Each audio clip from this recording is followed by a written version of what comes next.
Jacob Rees-Mogg. What went wrong then if we were going to wait till 2020? Well, nothing's gone wrong, but it's always a good idea to trust the British people and ask them for their say. I've always thought that the Fixed Term Parliaments Act was a constitutional monstrosity. It went against the grain of how our constitution works. And I think we are getting to a point where a new Prime Minister requires a mandate directly from the British electorate. So I think what she's doing, what Mrs May is doing, is goes with the grain of the British constitution and therefore is a sensible. I mean, a suggestion in the newspapers yesterday, the Sunday Times, that the manifesto will actually include abolition of the Fixed Term Parliament Act. Well, I would rejoice at that. I think it's a mistaken act, partly because, as we've seen this morning, it's entirely ineffective. No opposition leader can say, oh no, I'll be opposed to a general election because I'd really like you to carry on in government. That's not a position an opposition leader could ever credibly take. So it's a bit of constitutional vandalism that doesn't work. Why do you think she needs a larger Conservative majority? That's what she's asking for. I don't know whether she's going to get it. Why does she need it? Is it actually because of people like you pushing her further towards hard Brexit and the right all the time? No. The issue is not people in my position, because if Mrs May wanted to do things that people like me didn't like, she would get support from the Labour and the Lib Dem and the Scottish National benches.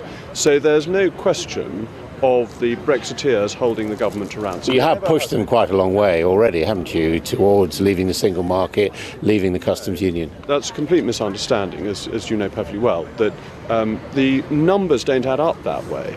That if the Tory Brexiteers, people who campaigned for Brexit, voted against the government would always get its business through, because the pro-Remain are a much larger number in the House of Commons. It's never been a risk from the pro-Leavers, and that's always, to my mind, been a misunderstanding, a misspin of events. But she is the leader of the Conservative Party, and she would like to keep her party together, wouldn't she?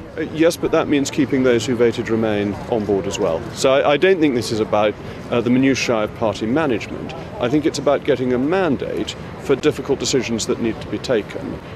Decisions in relation to Brexit, but also in relation to economic activity, that we've had questions raised about whether, with the strains on the defence budget, with all that's going on in the world at the moment, a very uncertain world, whether the 0.7% guarantee on overseas aid is still appropriate. But that was a manifesto commitment.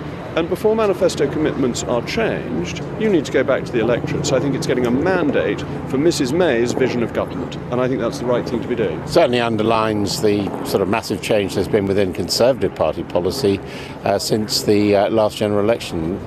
I think that's right. I think we have a quasi-presidential system, and the views of the Prime Minister are extremely important, and is why I do feel we are moving constitutionally, evolving to a situation where it will be expected that a new Prime Minister gets a new mandate.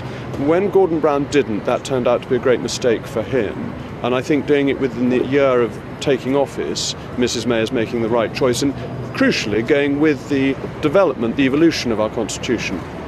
What do you think the prospects are for this general election? How confident are you that she will manage to secure a stronger mandate?